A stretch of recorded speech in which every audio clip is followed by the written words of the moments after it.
આગામી દિવસોમાં લોકોને ગરમી અને અસહ્ય ઉકળાટનો સામનો કરવો પડી શકે છે। જો કે તેની સાથે જ તાપમાનમાં 3 ડિગ્રી જેટલો ઘટાડો થવાની પણ શક્યતા વ્યક્ત કરાઈ છે।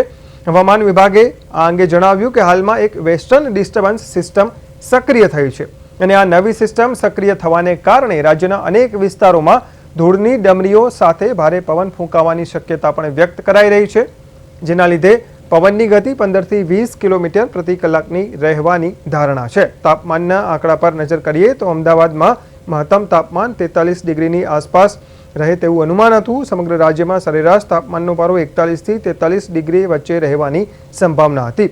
અગાઉના દિવસો કરતાં થોડો ઓછો આ પારો રહેવાની આજે સંભાવના હતી। બદલાતા હવામાનની વચ્ચે જગતના તાત અને સામાન્ય નાગરિકો માટે સૌથી મોટા આશાસ્પદ સમાચાર એ સામે આવ્યા છે કે આગામી ચોમાસાની સ્થિતિ એકંદરે ઘણી સાનુકૂળ જોવા મળી શકે છે। તો રાજ્યના હવામાનમાં મોટો પલટો જોવા મળશે। 15 થી 20 કિલોમીટરની ઝડપે પવન ફૂંકાઈ શકે છે તેવું હવામાન વિભાગ દ્વારા જણાવવામાં આવ્યું છે અને વેસ્ટર્ન ડિસ્ટર્બન્સની સિસ્ટમ જે સક્રિય થઈ છે તેને કારણે ગરમીથી આંશિક રાહત પણ મળી શકે છે। રાજ્યમાં પારો 41 થી 43 ડિગ્રી વચ્ચે રહેશે તેવું હવામાન વિભાગ દ્વારા જણાવવામાં આવ્યું છે।